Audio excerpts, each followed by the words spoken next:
Hello lovely people, Scott the Life Artist back with another video. What did I want to speak about today? Well, first let me know what you think of this headset, man.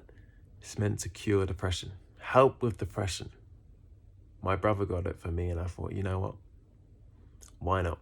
My brother got it for me. And I'm going to try it out, man. You leave it on for 30 minutes, you're meant to do 30 minutes a day. Tingles your forehead, it's meant to change your brain waves. We're going to see. Now, why did I pick up the video today? Well, no real reason. I was called to. God said, pick up the stick, your old walking camera stick, stick it on your phone and make a video. So what did I want to speak today about? Well, maybe I wanted to see what information wants to come through with this headset on. Maybe I can tell you about my day. I had a pretty good day, man. Went to the spa, sauna, saw my friends, tried the infrared sauna, which is excellent, and had a good day, man. Had a good chat, found out about some drama with my friends. Usual human day. Had some coffee, did some work, and it was good, man.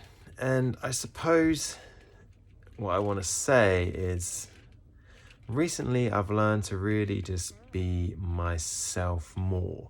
And I recognize that I'm quite an outlandish individual in comparison to some, and that I realize we're not on this earth too long. Like, I realized I went to my local Korean restaurant last night and there was the Christmas tree up, and I was surprised because I was like, man, fair enough, it's November, it's creeping on, but I remember seeing that Christmas tree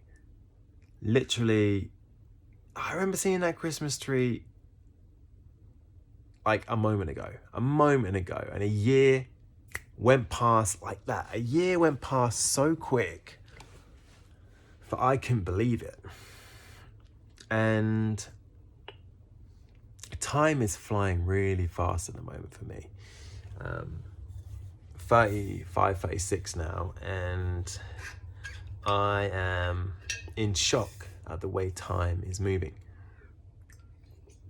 However, I was with my friend today and I was speaking about how amazing it is that you can be young, as we are. We're all young at heart, but you can be young, able, fit, and realize that you get to a place where you realize you have time, you're nimble, you're able, and you relish the time more with your friends. Like when I was in my 20s or teenager, I just didn't appreciate time like I do now, and I realize that it goes very, very fast, and that this life will be over like lightning quick. However, great news is, it's just that. It will be over. So what have we really got to lose? You might as well stick these goofball headsets on your forehead and see what happens. And that, I believe, if you don't go mad, you'll go a bit mental. Meaning, when are you going to let go of your doubt and your oddness and just start to be a bit of a whack job? And by whack job, I mean stepping out of societal norms and just begin to be yourself more. Like for me, I know I'm cocky. I definitely have a bastard within me. I definitely am outlandish. I'm definitely a goofball. And that took some time. And I really am enjoying being my exuberant, extravagant, foolish self. But I've observed through this mystical experience of everyday life that a lot of people don't give themselves the opportunity to be outlandish, to be foolish, to say what they want to say, to shatter people's egos, to be nonsensical, to be divine nonchalance, to be stupid, to be willing to act the fool, and to do what you want. And that you got to realize that if you were born in separation, born in lack, meaning you weren't born under a Midas touch family, meaning your family had issues and your family put those issues on you as a child. You absorbed them, and as a result, you've picked up a few conditionings, a few patterns, lackful patterns, meaning you express in lackful ways. It could be to do with your relationship with money, your relationship with your mom, your dad, family, career, travel, getting out of the house, you name it. You name it, as humans, let me just move a bit. As humans, we have it. And we can often be afraid to admit we have these things within ourselves. And it does take courage and it does take balls, being a bit dauntless, but it more takes gutsy, ludicrous honesty with yourself to say enough is enough. I want to start being myself, because what you really want to do is discover who you are and express who you are as best as you can. But that means being comfortable with, and my brother speaks about this, being comfortable with conflict, consequence, and another C. Altercations, I think, something along those lines. Conflict, consequence, and what's the other one, man? Confrontation. If you can get comfortable with conflict, confrontation, and consequence, then you go very far, because we're often afraid to express our needs, needing help, needing support. And I've been guilty of this and I've done it, because we're afraid of being reprimanded by people that we project on as our mum or dad or whoever your authority figure was when you were a kid, believing you're going to get let down and rejected because you got let down and rejected as a child. But if you never take those chances to discover that you're supported, you'll never find out that you're free to be you. Like, if you need money, you need support, you're doing the best you can, and your father never gave you that money or support, if you don't reach out to fellow humans in your sphere when it's fair and just to do so, then you're just going to get yourself in a pickle, and you're going to hate on yourself and abuse yourself because you haven't allowed yourself to express. And being able to express who you are and express basic needs and that fairness, that justness of, I need this kind of lifestyle, I need this kind of abundance, I need support, I need help. We're all worthy of support and help. But it takes a gutsy character to be able to be like, this is me. It takes a fierce love. And it takes a selfish love at times, because we're often taught to love thy neighbor. But what about loving your damn self, right? Because you are creator. We are God. We're made in the fabric and image of God. You are no less than God, or all that is, because we are made from it. It can't be more than itself, and you are a part of it, and you are it. You are the unique perspective of you that it's experiencing itself as. So know that, remember that, and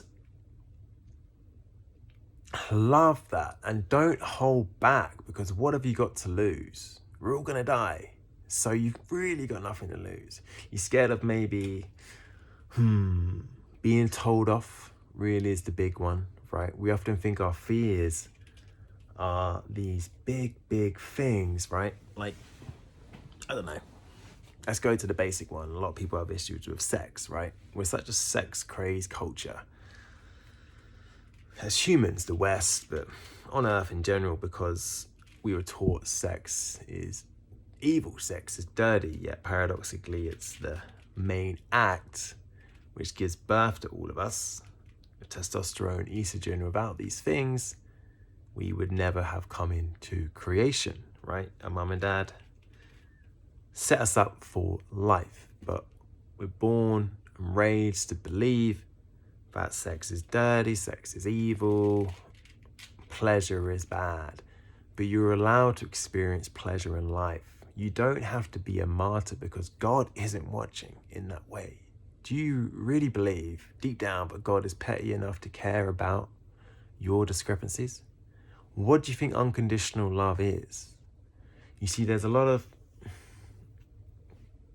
nonsensical indeed, and nonsensical garbage that come out of people's mouths in regard to heaven, hell, baddie, goodie, when really God just loves. So can you be God and love yourself? Because when you learn how to love yourself, you certainly will learn how to love your neighbor.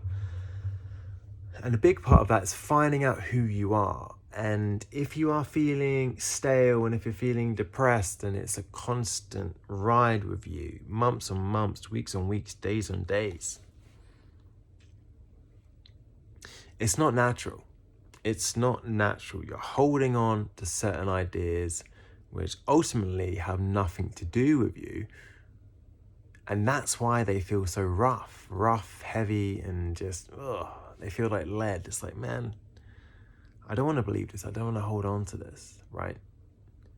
But we're built on problems as human beings because we came from society, we came from parents, authority figures that told us life is going to be problematic. And certainly life has challenges, but there's a big difference between labeling yourself as someone with problems and labeling yourself as someone with challenges. And there's a part of our programming that believes, because of the way we're brought up, that we must always have a problem, right? I had a big realization about money because I always had money issues, man, because I grew up from a poor background and we had money issues. And that's my stimulation in my head coming to an end. Let me just remove this. Oh, am I free now? I'm free of all my problems. And remember, don't take yourself too seriously, guys. You're allowed to play with your language. So, yeah, man. I had this realization about money where I would do my best to notice my triggers about not receiving enough money, feeling entitled, feeling I'm working and no one's treating me well. And I knew a big part of that was due to my dad and due to just simply feeling left out, not supported.